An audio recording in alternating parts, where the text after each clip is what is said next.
Top 8 questions बता रहा हूं, अगर आपने ये क्वेश्चन सॉल्व कर लिया तो दोस्तों आप आराम से पास हो जाओगे। पासिंग क्या, आप उससे भी अच्छा मार्क्स स्कोर करोगे अगर आपने इस 8 क्वेश्चंस के ऊपर फोकस किया। आपको पढ़ना कहां से, सब चीजें यहां पे बता रहा हूं।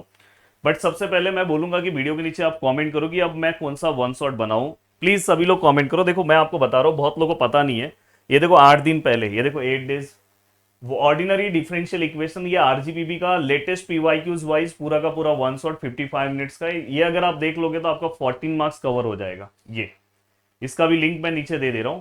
ये दूसरा है, देखो तुरंत आपका रिक्वेस्ट था उसके अराउंड, अगर आप देखोगे 3-4 दिन के बाद मैंने बनाया था इसको। अभी बहुत सारे लोगों ने देखा नहीं है, बहुत लोगों को नहीं पता है। इसके अंदर मैंने वेरिएशन ऑफ पैरामीटर का जो लेटेस्ट सम 14 मार्क्स का पूछा गया था वो इसके अंदर मैंने सॉल्व करा के दिया।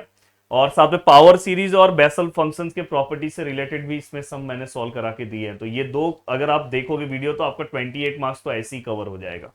अब साथ में दोस्तों ये देखो आरजीबीबी का पूरा प्लेलिस्ट है, इसमें हमने वो वाला वीडियो ऐड नहीं किया हमारी टीम ने। देखो वेक्टर कैलकुलस वन शॉट है, पर अगर आप बोलोगे लेटेस्ट क्वेश्चन वाइज तो मैं यूनिट नंबर मेरे मेरे हिसाब से मैं लास्ट वाला यूनिट ही बनाना चाहता हूं। अगर आप लोग बोलोगे ये पूरा का पूरा है दोस्तों, अगर आप देख लोगे तो मजा आ जाएगा। देखो वेक्टर गॉस डाइवर्जेंस थ्योरम, मतलब ये पूरा का पूरा इसमें वन शॉट है, अगर आप देख सकते हो। देखो ये देखो कॉम्प्लेक्स इंटीग्रेशन, देन इसके बाद देखो ये देखो वेक्टर इंटीग्रेशन, मतलब ये वन शॉट। साथ में ये आरजीबीबी का स्पेसिफिक प्लेलिस्ट है पूरा का पूरा, कॉम्प्लेक्स वेरिएबल एनालिटिकल का जो क्वेश्चन है।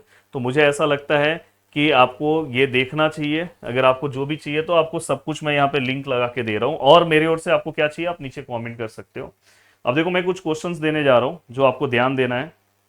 देखो सबसे पहले मैं अगर बात करूंगा तो कौन कौन से क्वेश्चंस पे आपको ध्यान देना है। पहला, मैं 8 क्वेश्चन बस दे रहा हूं, यही ध्यान दो। एग्जैक्ट का क्वेश्चन सॉल्व करो, और एग्जैक्ट के साथ दोस्तों लीनियर का, क्योंकि पिछले दोनों पेपर में लीनियर के सम पूछे गए और दोनों लेटेस्ट सम मैंने सॉल्व कराया। और साथ में बैकअप के लिए आप बर्नौलीज कर सकते हो। बर्नौलीज अगर आपने बैकअप के लिए किया तो अच्छी बात है।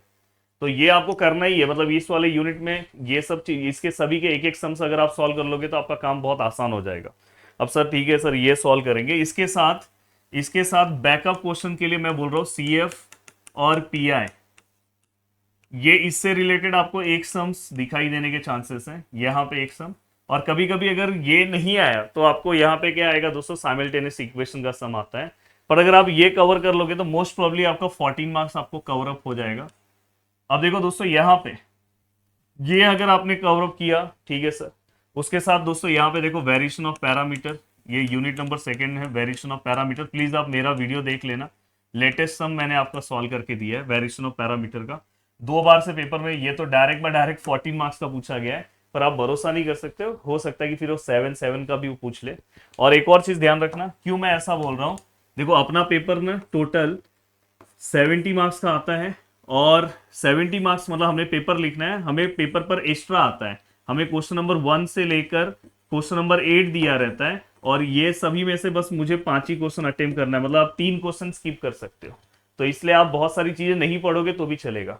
देन उसके बाद दोस्तों ये जैसे ही आपने वेरिएशन ऑफ पैरामीटर किया, अगर आपको बैकअप के लिए कवर अप करना है तो आप यहाँ पे लीजेंड्रे पॉलिनोमियल्स का पार्ट आप बैकअप के लिए रख सकते हो, कॉचीज, क्योंकि कभी कभी फंसोगे यहाँ पे, फंस सकते हो। तो कॉचीस और लीजेंड्रे अगर आपने बैकअप के लिए रखा है तो कोई दिक्कत नहीं आएगा। तो लीजेंड्रे यहाँ पे आपको रखना है तो आप रख सकते हो, पर मैं अब एकदम स्ट्रेट फॉरवर्ड दे रहा हूं तो वो चीजों पे आपको ध्यान देना है। अब देखो दोस्तों यहाँ पे उसके बाद आपको यहाँ पे ना ग्रेडियंट, मैं ये लास्ट लेसन की बात कर रहा हूँ, लास्ट लेसन बहुत आसान है।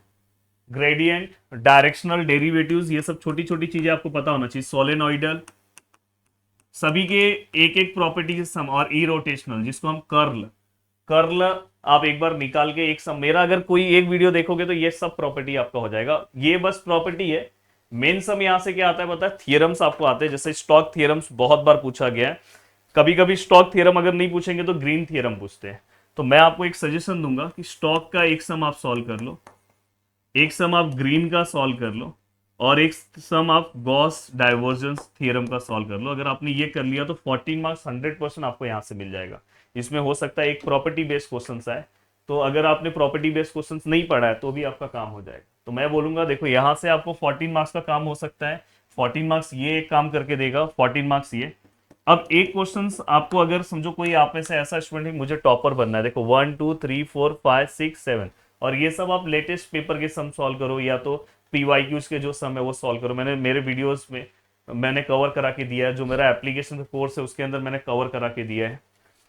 अब यहाँ पे बात आती है सर, यहाँ पे यूनिट नंबर 3 और यूनिट नंबर 4, बहुत लोगों को यूनिट नंबर 3 बहुत आसान लगता है। यूनिट नंबर 3 मैंने मेरे एप्लीकेशन के ऊपर बना के दिया है, पर मैंने यहाँ पे यूनिट नंबर 3 जो है वो अपलोड नहीं किया दोस्तों। यहाँ पे यूनिट नंबर 3 से रिलेटेड जो पार्ट है वो अपलोड नहीं है, तो बहुत लोग, इसलिए मैं यूनिट नंबर 3, क्योंकि आप फिर यूट्यूब पे से कैसे कवर करोगे, तो यूनिट नंबर 3 भी बहुत लोगों को बहुत ईजी लगता है कि फटाफट आंसर आता है। पर अगर आपको डिफिकल्ट लग रहा है तो यूनिट नंबर 4 में आपको क्या चीजों पे ध्यान देना चाहिए पता है, वहां पे आपको एनालिटिक फंक्शन, प्लीज एक बार आप इसका सम सॉल्व करो। एनालिटिक फंक्शन कॉम्प्लेक्स वेरिएबल का जो वीडियो है दोस्तों, ये देखो मैं आपको दिखा रहा हूँ, ये कॉम्प्लेक्स वेरिएबल में जो मैंने बताया ना, इसको आप एक बार देखोगे ना तो इसमें आपका बहुत अच्छे से हो जाएगा। देखो यहाँ पे देखो CR इक्वेशन दिख रहा है, एनालिटिक फंक्शन, ये कॉम्प्लेक्स वेरिएबल अगर आप देखोगे ना ये वीडियोस, तो बहुत अच्छे से ये आपका कवर अप हो जाएगा। यहाँ पे थोड़ा सा लेक्चर ना उल्टा फुल्टा लगा है, आप लाइन से देख लेना।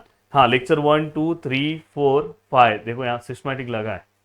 तो ये क्या हो जाएगा, एनालिटिक फंक्शन अगर आपका हो गया, देन उसके बाद दोस्तों एक सम अगर आपसे हो जाए तो आपको किसके ऊपर कवर करना चाहिए पता है, Cauchy's integral formula, Cauchy's integral formula. और देखो 1 2 3 4 5 6 7 8, हाँ चलो ये वाला बैकअप पे आप रख सकते हो, यहां तक भी अगर आप कवर अप कर लोगे तो काम हो जाएगा।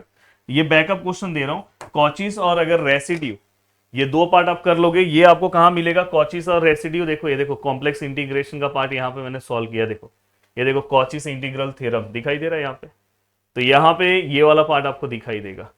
तो बस मैं आपको यही बोलूंगा कि अगर आप इस तरह से इतने सारे क्वेश्चंस के ऊपर अब लास्ट टू लास्ट अगर फोकस करते हो तो आप आराम से अपने पेपर में पूरे के पूरे मार्क्स स्कोर करोगे और बहुत अच्छे से आपको पूरा का पूरा मार्क्स मिलेगा। तो मिलते हैं दोस्तों नेक्स्ट वीडियो। हाँ प्लीज नीचे कमेंट करना कि कल मैं कौन सा वन शॉट वीडियो बनाऊं, 3 वन शॉट हो जाएंगे तो इनफ है, आप बहुत अच्छे से अपने मार्क्स स्कोर कर सकते हो। चलो बाय बाय, टाटा, अच्छे से पढ़ाई करो।